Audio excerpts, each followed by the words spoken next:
लखनऊ के लोग जिसे कभी वसीम रिजवी के नाम से देखा और जाना करते थे, बाद में वही वसीम रिजवी उन्होंने हिंदू धर्म अपना लिया और जितेंद्र नारायण त्यागी हो गए।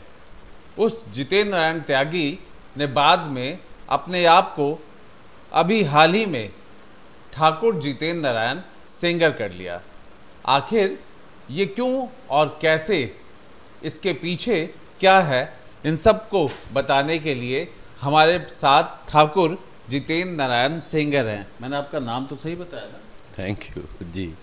हैप्पी दिवाली। आपको देखिए, जब मैं सनातन धर्म में वापसी मैंने की तो त्यागी एक परिवार था। यति जी ने दासना में मेरी घर वापसी कराई थी और एक अपने ही परिवार में उन्हें मुझे अडॉप्ट किया था, क्योंकि घर वापसी के बाद इंसान किस जाति में जाएगा और कैसे होगा, तो वो उसका एक रास्ता ये निकला था कि अडॉप्ट किया जाए। तो उसके बाद वक्त गुज़रता गया। मैंने उनसे कई बार कहा कि हमको वो लेटर दे दीजिए अडॉप्ट वाला, ताकि हम अपनी आईडीज़ वगैरह ठीक कराएं और बैंक अकाउंट वगैरह ठीक कराएं, इंश्योरेंस के पेपर्स ठीक कराएं, लेकिन वो हमेशा किसी न किसी वजह से वो नहीं दे पाए। और हम भी अपने कामों में लग गए, फिल्म बनाने में लग गए। तो फिर मेरे एक दोस्त है हरिद्वार में, प्रोफेसर प्रभात कुमार, गुरुकुल कांगड़ी विश्वविद्यालय में प्रोफेसर हैं। तो जब मैं धर्म संसद के मामले में जेल में था तो उन्हीं ने मेरी बड़ी मदद की थी। मुझसे मिलने आते थे, मुझको अपने परिवार में ले जाते थे। तो जब उन्हें ये पता चला तो उन्हीं ने खुद कहा कि कोई बात नहीं, हम आपको अपने परिवार में अडॉप्ट किए लेते हैं। तो अभी कुछ दिन पहले उनके घर में एक फंक्शन था उनके लड़के का, उन्हीं ने उसमें मुझे भी इनवाइट किया अपने पूरे परिवार से मिलवा कर, और मुझको अपने परिवार में सबके सामने अपनी माता जी से अडॉप्ट करा दिया। तो जब उन्हीं ने अडॉप्ट करा दिया, वो सिंगर है, राजपूत हैं, ठाकुर हैं, तो जाहिर सी बात है कि मुझे जितेंद्र नारायण सिंह के साथ में अब सिंगर ही लिखना है। और मैं सिंगर, आज से मेरा जीवन दीपावली से मैं अपने को सिंगर ही लिखूँगा। तो इस बार की जो दीपावली की शुभकामनाएं हैं वो जो एक दूसरे को दी गई हैं, तो आपने शुभकामना दी और उसके बाद जब नीचे नाम लिखा तभी लोगों को ये जानकारी हुई। तो क्या था, मतलब शुभकामनाएं क्या थी और नीचे नाम किस तरह? मैंने पूरे भारत को, पूरे विश्व के जितने भी इंसान हैं सबको दीपावली की शुभकामनाएं दी थी, क्योंकि दीपावली एक ऐसा त्यौहार है जिसको सबको मनाना चाहिए, धर्म की कट्टरता को किनारे रख के। और मैंने अपनी तरफ से तो सभी को तो शुभकामनाएं दी, और ख़ास करके सनातन धर्म के सभी मानने वालों को शुभकामनाएं दी। और उसी दिन से मैंने, आज का शुभ दिन था, भगवान श्री राम अयोध्या आए थे, तो आज के शुभ दिन पर मैंने अपने नाम को, जो ये नाम तो पहले ही 20-25 दिन पहले तय हो गया था, लेकिन आज दीपावली के दिन हमने इसको लिखना शुरू किया। मतलब उसमें लिखा था ठाकुर जितेंद्र नारायण सिंह सेंगर। और तब बहुत सारे लोगों को पता भी लगा, फिर एकदम से, है ना, एक हवा चली। हाँ, जाहिर सी बात है, क्योंकि हमने तय किया था कि दिवाली का एक बहुत शुभ मुहूर्त है, मैं दिवाली में ही अपने नाम को प्रचार या प्रसार या लोगों तक पहुंचाऊंगा। एक बात तो ये आपने कहा कि दिवाली एक बड़ा शुभ त्यौहार है, सनातन और दूसरे धर्मों को, लोगों को भी मनाना चाहिए, ये क्या मतलब है, क्या इशारा कर रहे हैं? देखिए, भगवान राम का जहाँ तक के सवाल है, क्योंकि मेरी तारीख़ सनातन धर्म में आने की राम मंदिर से शुरू हुई। राम मंदिर के विवाद के बाद से ही मैं भगवान राम के करीब गया, और उसके बाद जो मुसलमान थे उनकी कट्टरता का सामना करना पड़ा। और मुसलमानों की कट्टरता को देखते हुए फिर कुरान के ऊपर मैंने बात कही कि उसमें 26 आयतें ऐसी हैं जिनको इग्नोर करना चाहिए या हटा देना चाहिए। तो मुसलमान धीरे धीरे मेरा दुश्मन होता रहा। मैं मदरसा एजुकेशन का विरोध करता हूँ। मैं मानता हूँ कि अगर मदरसा एजुकेशन बंद नहीं की गई तो मदरसे में मुसलमान इस तरह की कट्टरता की ट्रेनिंग दे रहे हैं कि आने वाले 10, 15, 20 सालों में मुसलमान ज़्यादातर जिहादी मानसिकता जो है वो ग्रहण कर लेगा। ISIS जैसे हालात मुसलमानों के परिवारों में पैदा हो जाएंगे, उनके नौजवानों में पैदा हो जाएंगे। तो मैं इन सारी चीज़ों का विरोधी रहा हूँ। जब मैं वक्फ बोर्ड में था तो मैंने कई मदरसे, यहाँ तक कि दाऊद के कुछ मदरसे मुझे खबर लगी थी रुपटिया में चल रहे हैं जहाँ दाऊद की एक्टिविटीज़ थी, तो वो भी मैंने बंद करा दिए थे जाकर। तभी दाऊद के लोग मुझे मारने आए थे जो दिल्ली में पकड़े गए। तो मैं अपने जो मेरे आपको डर नहीं लगता है जब आप इस्लाम से हिंदू धर्म में आए और वर्तमान समय में मान लीजिए वक्फ एक्ट के बदलने की बात हो रही है, नज़ूल के बदलने की बात हो रही है, मदरसों की बात हो रही है, तो मतलब आप एक तो इस्लाम से हिंदू, घर की वापसी, उसके बाद इन सब मुद्दों पे मतलब आपको खतरा, आपको किसी तरह से डर इस तरह का?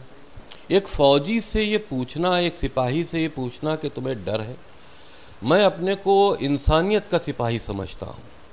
मैं इंसानियत के लिए लड़ता हूँ और जो इंसानियत के लिए की दुश्मन ताकतें हैं उनको मोर्चा देने की कोशिश करता हूँ, विचारों के ज़रिए, कलम के ज़रिए और जो हमारी एक्टिविटीज़ हैं उसके ज़रिए।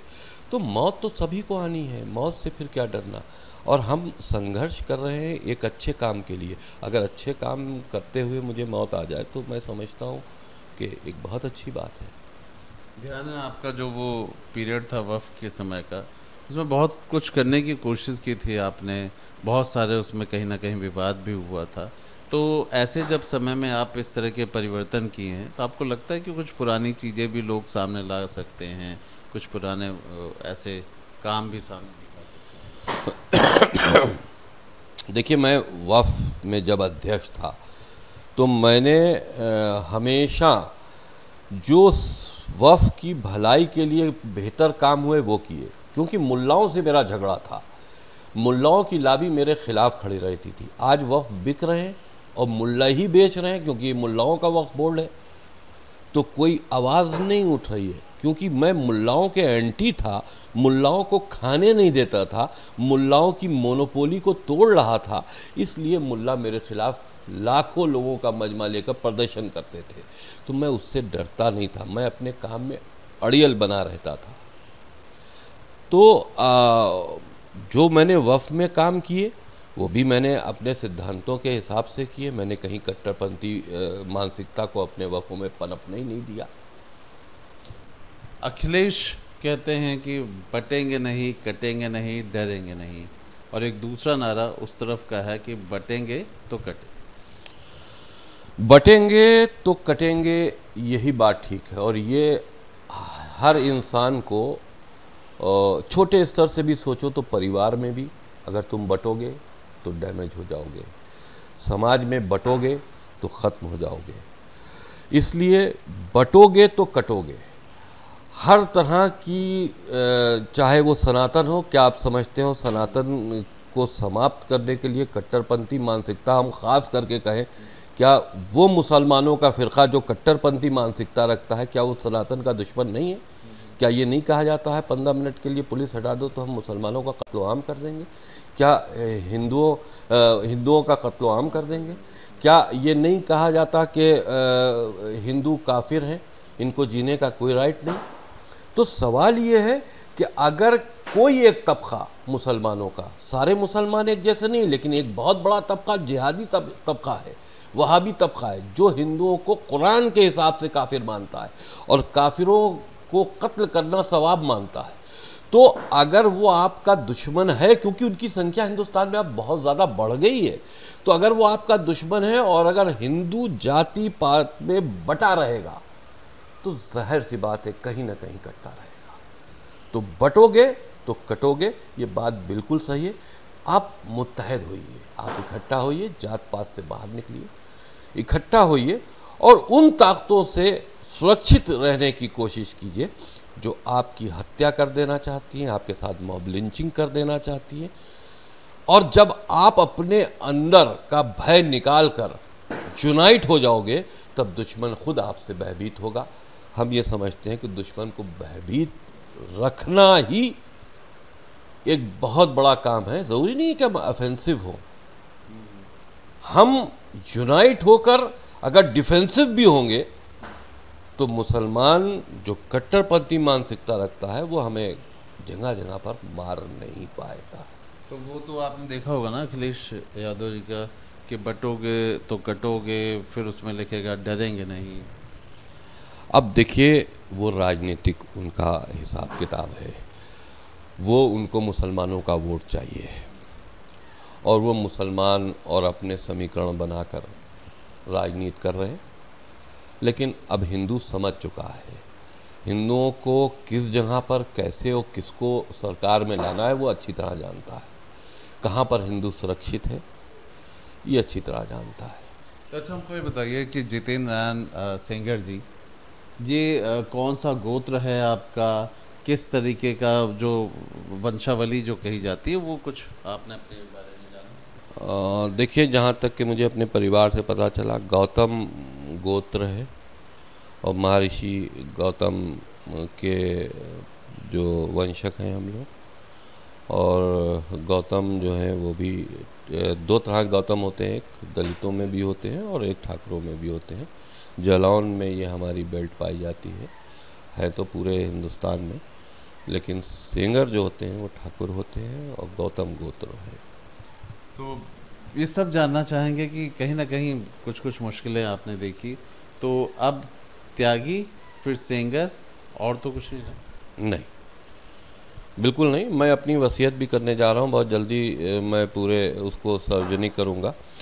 और मैंने उसमें ये बिल्कुल तय कर दिया है कि देखिए, ऐसा है कि हमारी ज़िंदगी विवादों के चलते इसलिए रही क्योंकि हमेशा मैं सच के ऊपर अड़ा रहा, और सच्चे लोगों के दुश्मन ज़्यादा होते हैं, दोस्त कम होते हैं, ये भी मुझे मालूम है।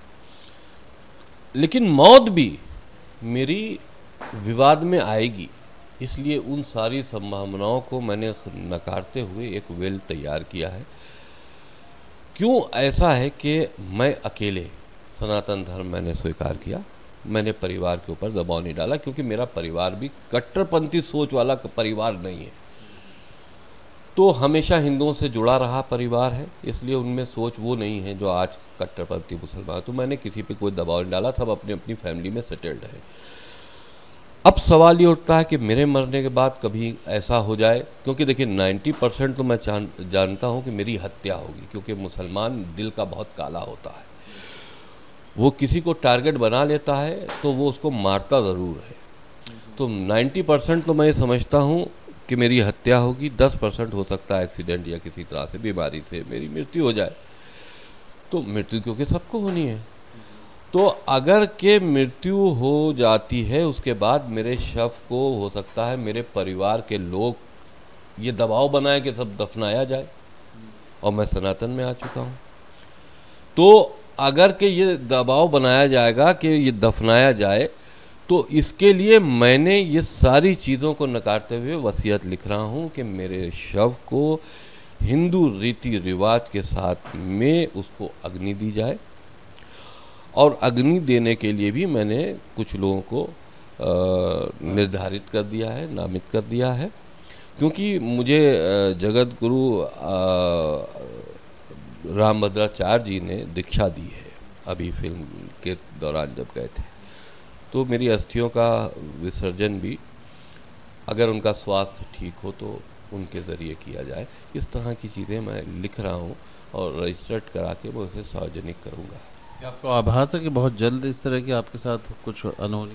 किसी पल का, इंसान के किसी पल का कोई भरोसा नहीं, क्योंकि दुश्मन मेरे लगे हुए हैं। अक्सर मुझे अनऑफिशियल ये चीज़ें का पता चलता है कि फुला गैंग को पैसे दिए गए हैं, तो तमाम चीज़ें हैं लगी रहती हैं। न्यूज नेशन अब व्हाट्सएप पर खबरों के ताज़ा अपडेट के लिए न्यूज नेशन के इस QR कोड को स्कैन करें।